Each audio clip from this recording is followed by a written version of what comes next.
चलिए मित्रों, आज हम बात करेंगे सामान्य क्रिया। तो सामान्य क्रिया में आपको विशेष रूप से ध्यान रखना है,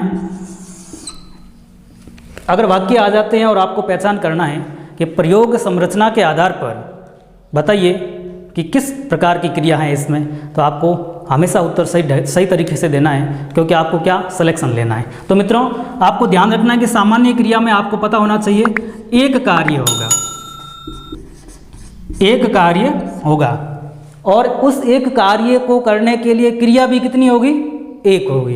एक कार्य और एक क्रिया, बस ये आपको फॉर्मूला ध्यान रखना है। कॉन्सेप्ट भी कह सकते हैं, ये कॉन्सेप्ट आपको ध्यान रखना है। क्या सामान्य क्रिया वाले वाक्य कैसे होंगे? जिसमें कार्य कितने होंगे? एक, और उस एक कार्य को करने के लिए क्रिया भी कितनी होगी? एक। ठीक है, ये आप अपने जहन में बिठा दीजिए। तो देखिए मित्रों, उदाहरण लेते हैं हम लोग।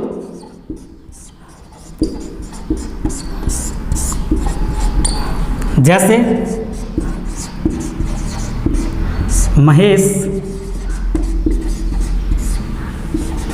खेलता है, महेश खेलता है। तो महेश जो खेल रहा है, यहाँ पर महेश कितने काम कर रहा है? एक काम, और उस एक काम को करने के लिए क्रियाएं कितनी हैं? एक ही हैं, खेलता है। ठीक है, इस प्रकार के वाक्य जो होंगे, क्रियाएं कितनी हैं? एक हैं, और कार्य कौन कर रहा है? महेश कर रहा है। तो महेश एक कार्य कर रहा है खेलने का, क्रिया भी एक है। इस प्रकार के वाक्य जो होंगे वो सामान्य क्रिया के अंतर्गत आएंगे। इस बात को आप भली भांति जानते भी हैं, और नहीं जानते हैं तो आज आप गांठ बांध लीजिए कि एक कार्य एक क्रिया बराबर सामान्य क्रिया वाले वाक्य।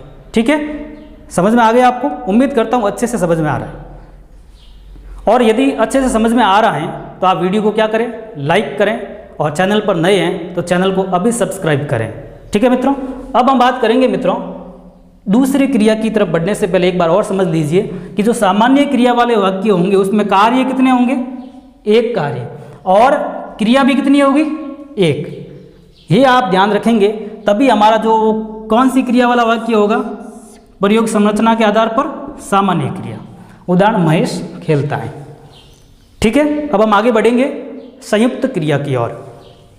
तो मित्रों, संयुक्त क्रिया, इसमें आप विशेष ध्यान रखेंगे, अंतर है, कॉन्सेप्ट अलग अलग है, और अलग अलग कॉन्सेप्ट अपने जहन में बिठाएंगे आप, तभी आपका जो सवाल है एक एक सवाल आपका सही होगा। चलिए मित्रों, अब हम बात करेंगे दूसरा प्रकार। दूसरा प्रकार है संयुक्त क्रिया। कौन सी क्रिया? संयुक्त क्रिया। ध्यान दीजिए इधर, आपको पता होना चाहिए संयुक्त क्रिया, नाम से ही पता चल रहा है संयुक्त, मतलब क्रिया है संयुक्त होगी, मतलब एक से अधिक होगी, दो होगी। ठीक है, दो से अधिक भी हो सकती है, लेकिन दो तो होगी। तो एक से अधिक क्रिया होगी यहाँ पर संयुक्त रूप में, तब हमारा कौन सा हो जाएगा? प्रयोग संरचना के आधार पर संयुक्त क्रिया। देखिए, अब समझते हैं, यहाँ पर भी एक अपना कॉन्सेप्ट है। यहाँ पर काम करने वाले कितने होंगे? कहने का तात्पर्य काम कितने होंगे?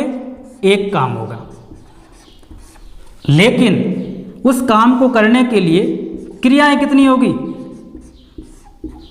दो होगी, दो या दो से अधिक। ठीक है, मतलब ये है कि हमने सामान्य क्रिया पढ़ी, उसमें हमने पढ़ा कि एक कार्य था और कार्य को करने के लिए क्रियाएं भी कितनी थी? एक ही क्रिया थी। यहाँ पर थोड़ा सा फर्क है। फर्क ये है, काम तो एक ही है, लेकिन उस काम को करने के लिए कितनी कम से कम क्रियाओं की आवश्यकता होगी? दो होगी मित्रों, तभी हमारी वो क्या कहलाएगी? संयुक्त क्रिया होगी। जैसे देखिए, जैसे आपको ध्यान होना चाहिए कि महेश ने चाय पी ली। महेश ने चाय पी ली। ठीक है, सुरेश ने क्रिकेट खेल लिया। सुरेश ने क्रिकेट खेल दिया। समझने वाली बात है, अब कॉन्सेप्ट यहाँ से निकल कर आएगा। आपको ध्यान रखना है कि महेश, काम करने वाला यहाँ कौन है? एक ही है, चाय पीना। काम क्या है? चाय पीने का काम कौन कर रहा है? महेश कर रहा है, ठीक है। अब सुरेश ने क्रिकेट खेल दिया, काम क्या है? क्रिकेट खेलना।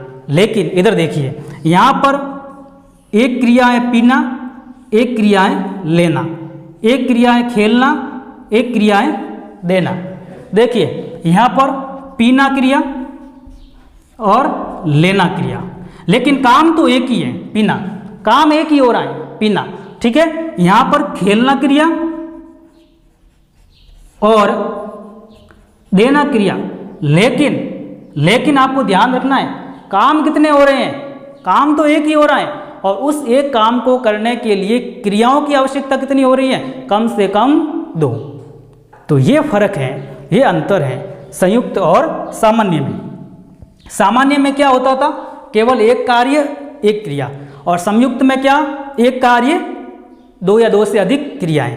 तो ये तुलनात्मक रूप से जब हम पढ़ रहे हैं, आपको मैं जहन में बिठा रहा हूँ कि सामान्य क्रिया में एक काम एक क्रिया, संयुक्त में एक काम 2 या 2 से अधिक क्रिया। उम्मीद करता हूँ अच्छे से समझ में आ रहा है आपको, ठीक है।